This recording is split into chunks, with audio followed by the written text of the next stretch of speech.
Young Chadian president standing very strong for African interest, almost unalived by bad people. Who sent them? We're gonna find out just now. Eswatini at the good favor of the United States of America after many years of not being very friendly. Eswatini is also known as one of the countries with the highest level of HIV in the world. We're gonna find out just now. Uganda struggles with refugees. Uganda has 1.7 million refugees from Africa and they have no money to feed these people. Whose responsibility is it? We're gonna find out just now.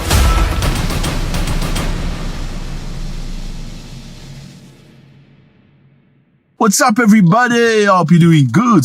It's a beautiful day. Thank you very much for stopping by. You are very much appreciated. Oh, I love how that feels. Today, we're going to talk about many things that are very, very interesting. Fella, if this is your first time, my name is Zack. You're welcome. You are very welcome. If you want to know about the continent, you are at the right place. You are in Africa, want to know about the next African country, you are at the right place. We talk about everybody here. Feel at ease. Sometimes we bash people, we bash some countries, especially Nigeria and South Africa. I'm just kidding, okay? We're very friendly here. We're good. Okay, we can have here and there some, yeah, but we're cool, okay? So today we're talking about something very interesting. Mohamed Idriss Déby Itno. This guy, president of Chad. Here's Chad on the map. Okay? Beautiful people, lovely place. He's the brand new president of the country. Yesterday he was almost unalived in his palace because a bunch of people that were looking to unalive him and change things around came into the palace and they were also unalived. So about 18 people were unalived last night because they're trying to unalive the president. I don't find it credible that this was a terrorist act, as I was at the scene. However, the public prosecutor will provide clarification on the matter. In reality, they are a group of amateurs. They had no weapons of war. Their attempt was disorganized and completely incomprehensible. This is very interesting. We need to go to the root of things to understand why they want to unalive these people and who's trying to unalive this person. Okay? Now, Mohamed Idriss Déby is a son of Idriss Déby, his father, who was president in the country for about 30 years. He ruled the country with iron fist. Now, the difference between him and his father is his father was a very good friend of the French. So French soldiers stayed in the country for a long time. After independence, France actually signed a contract with many of the African countries that were colonized by them that they will still stay in those countries despite the fact that they were free. In other words, you are free, you have independence, but we're still going to have our people, our soldiers stationed in your country for whatever reason. Well, some experts believe, why would you need your soldiers in somebody else's country? Well, simply because in case the president does things that you don't like, then you can just very quickly send your soldiers to straighten him up. How about that? No. They say they're there for security. They're trying to bring peace in Africa. Do you think that is the narrative that's true or the previous one? Anyway, let's get back on track. Now, a few weeks ago, Mohamed Idriss Déby Itno said that he doesn't want to deal with French soldiers in his lands anymore. He says, now we want to cancel the contract that we had signed long time ago with France. Over time, this agreement has become outdated, completely outdated. It no longer aligns with the current geopolitical realities, the strategies of our era, or our legitimate expectations for the full expression of our sovereignty. The French military presence in Chad is not based on a reciprocal foundation. Chad must no longer accept from others what they don't accept for themselves. This is the sacred principle of reciprocity, the need for correction. It is now crucial for Chad to address the shortcomings in its international relations. The contract that allowed them to be in our nation stationed with military and tanks and aeroplanes and stuff. So apparently, the French were there for two reasons. Number one, the contract is signed much earlier in the 1960s that allowed them to stay in the country. Number two, because they were trying to, oversee the terrorism activities in Africa, like sending drones, make sure they see what's happening in Africa and stuff like that. Now, my question is, why would France need to be sending drones in Africa to see about terrorists? Why would you do that? Okay, so they say they don't want French anymore. Now, this is following up to what has happened to the French people just a while back. Niger kicked out the French, Burkina Faso kicked out French, Mali kicked out the French, then later on Senegal and Côte d'Ivoire. Now, Chad was the last resort of France. All these soldiers that were chased from Niger, Burkina Faso, and Mali did not go back to France. The majority of them were transferred to Chad because Chad was like a buddy. They've been with the previous president, the father, for the longest time. They actually allowed him to be a dictator for 30 years. When you're a dictator that's supporting the agenda, then you're cool. They don't call you dictator. But if you're just trying to be strong to support your people, make sure the people have food, then you're the dictator. So anyway, the father was in power for 30 years and they felt that they had a great relationship. Now they expected from the son a level of gratitude. That explains the reason why Emmanuel Macron said this. We had a secure relationship. In truth, it was of two kinds. One part was our commitment to fighting terrorism since 2013. We were right. I think some have forgotten to say thank you, but that's okay. It'll come in time. I'm in a good position to know that ingratitude is a disease that cannot be transmitted to humans. But I say this for all the African governments who have not had the courage, in the eyes of their public opinion, to bear it. None of them would be in a sovereign country today if the French army had not been deployed in this region. As you can see, he said Africans did not thank them enough for their contribution in those countries. Actually, Africans are ungrateful. That's what you're ungrateful. We sent our soldiers in your country and you are ungrateful. Now, Mahatma Idris Deby had had enough because there was an instance where they were being attacked by terrorists and they needed help from the French soldiers that was stationed in Chad, and those soldiers were unavailable to fight as per France. So why are you in my country again if you're unavailable to fight against terrorists? So he said to me, okay, goodbye. Now, just after that, I think we had some session of speaking. I'm not sure whether we spoke about this here, but we said when you chase people like that, you need to create new alliances. You can't just chase Americans or French or whoever without creating an alliance because, well, what's going to happen next? They're clearly going to create something so you can see mayhem. The presence of the French soldiers in Chad was justified by the fact that they were there to fight terrorism. Now, you've chased them away. What does the population have to feel? If the population feel like there is peace, then it's going to be justified that, well, they were here for nothing. There was no need for them. But if they leave and mayhem start, then they go like, oh, okay, we actually needed the French in our country. That's exactly the point. So you tell me, who do you think armed those people that came into the president's palace to create mayhem and to try to unalive the president? You have arrived at a time when Chad has decided to free itself from the tutelage of foreign forces on its territory and to turn resolutely towards development. Who better than China to be an effective development partner? Do you think these people are just individuals that just decided all of a sudden to go and attack the presidential palace, knowing that it's rigged by military and soldiers? Or do you think they had support, or at least they were promised support from somebody, somewhere, in case they were successful? Let me know how you feel about this. Who do you think you have in mind a country that could have been the reason why these people attacked or sponsored this attack? Let me know how you feel about that. Now, the last resort for Chad is to find partnership, friendship, to talk to these countries right here from the Sahel, Niger, Burkina Faso, and Mali. And that is the only way they can protect themselves. Because back in time, when these countries of ECOWAS tried to attack Niger, these other two countries, Mali and Burkina Faso, said, if you dare to attack Niger, you're going to be declaring war against all of us. And that is how ECOWAS did not attack Niger. My question to you is this. Do you think Chad need to call upon these guys so they can help them for security? Let me know how you feel about that. And now we're moving to Eswatini. Here is a map. Eswatini. Yeah, it is a country inside of South Africa. Yes, there are countries inside of South Africa. I know it's crazy. That's the work of the colonialists. They come to take land, then they design a land, they call it a country, and you are stuck inside of the country. It's just crazy. It's like a human being stuck inside of your stomach.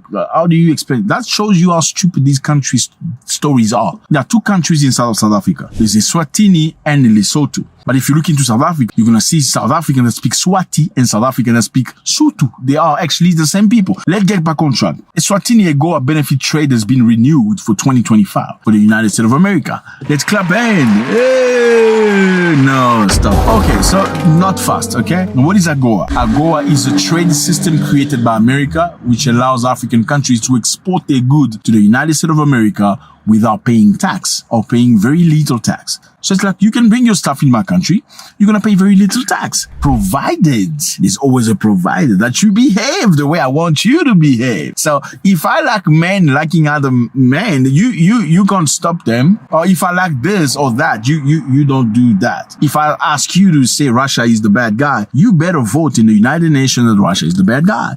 Now, if you don't do things the way I ask you to do, then oops, you cannot come to my country and sell your stuff anymore. That is AGOA. Now, the relationship went sour in 2015 between Eswatini and the United States of America. Why? Because America felt like the Eswatini was not being run in a democratic way. Well, look at the country. You call it a country, but it's actually a kingdom or something like that. Because there's a king, okay? The king has many wives and the king is very happy. I'm not sure whether he has like 25 wives or something. Every year he picks up, no, I think it's exaggerated, but very close to that. Every year he picks up one virgin. I believe virginity is very important. So he chooses. Ladies come and he picks, he says, you? No, not you. That one? Yeah, he does that.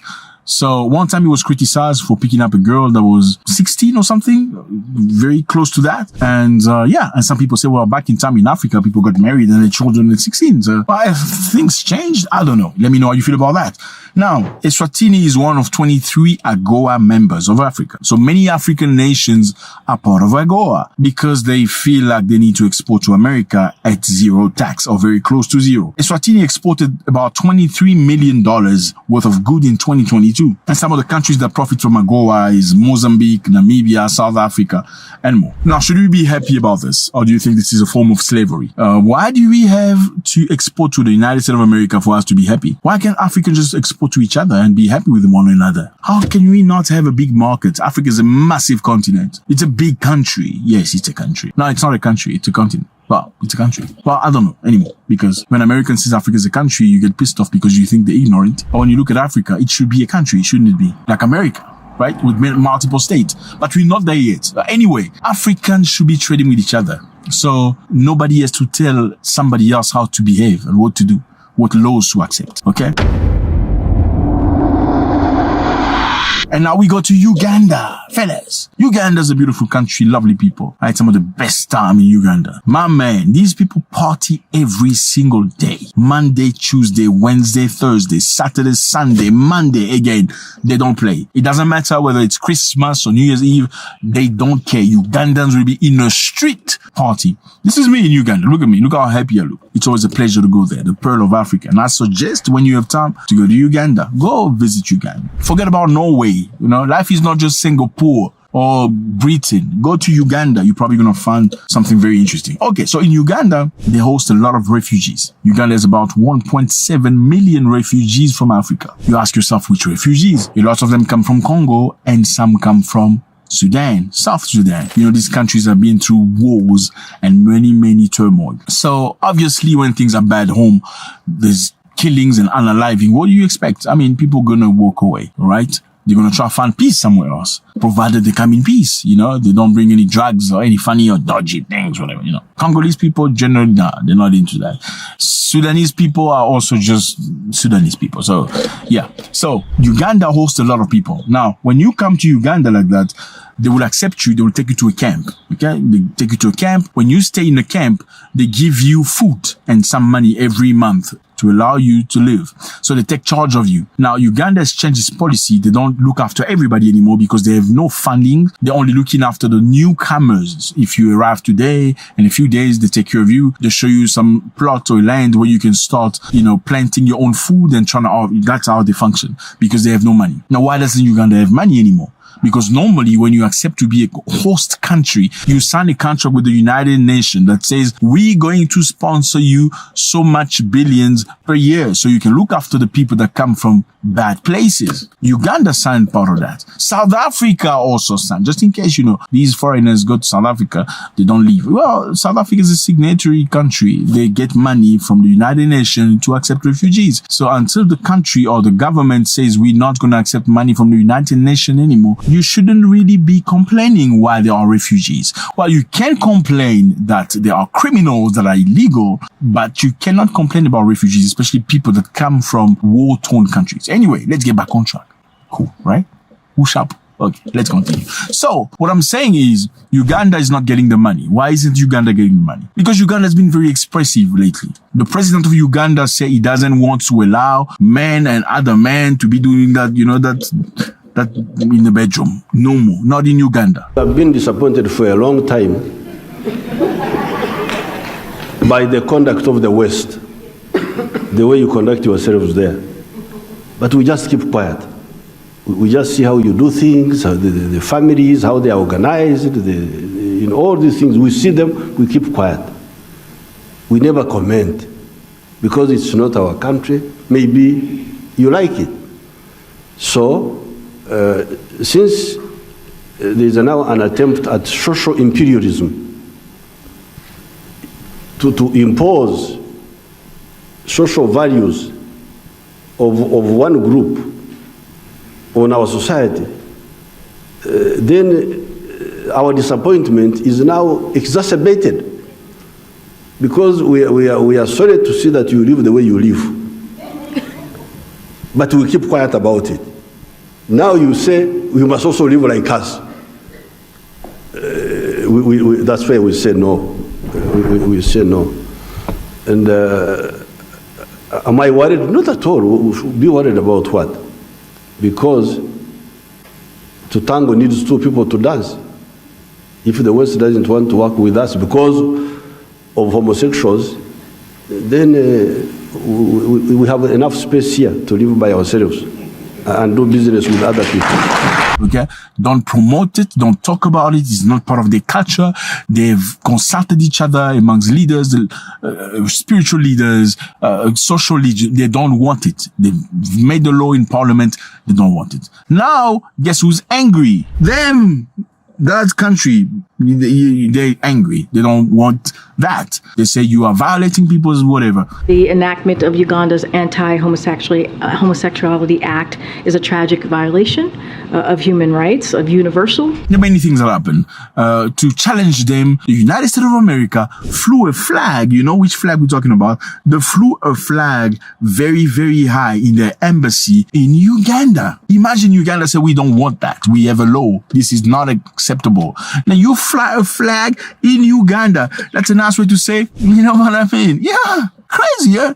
Do you think they would do that in Saudi Arabia, Americans? They would never dare to do that in Saudi. That's Saudi Arabia. Well, let's do that to some African countries. I mean, what are they going to do? So from that moment on, where President Museveni started being very vocal about how he feels and his beliefs, they cut all the funding they were receiving. The money Ugandans receive for HIV people, no more free aid to HIV. You would ask yourself, are the HIV people the people that voted the law or not? I mean, it's crazy. They don't vote the law. They don't decide. Anyway, so even World Bank and IMF is not sponsoring Uganda anymore. So Uganda is not getting the money. And is this one of the reasons why Uganda cannot look after the refugees right now? So refugees have to struggle. They have to hustle. Some have resorted to selling the bodies. It's not a nice moment. So that's what it is, fellas. Today, Chad. You see, now you know where Chad is. This guy, Mahatma Idris Deby Itno, who is a 40-year-old president, has kicked out the French soldiers, and now there are rebellious people coming into the region. Who do you think sent those rebellious? I don't know. Let me know if you feel about this. Eswatini has signed a contract. It's a beautiful place, Eswatini. Some of the most beautiful women I've seen. Trust me. Don't play. Okay. Anyway, in Africa, you need to be very careful. Don't go just take somebody like that. And not just in Africa. We all know in Detroit, there's a lot of HIV. So it's not specific to a specific place. We're going to talk about that stuff next time when it's necessary, so you can understand the origin of it. It's not there for nothing. Somebody put it there. It's not because people are active. It's because it was something planned for a specific reason, for a specific group of people. We're going to talk about that some other time. However, that's the subject today. Thank you very much, fellas. It was my great pleasure. Uganda, is a place you need to go visit. God bless.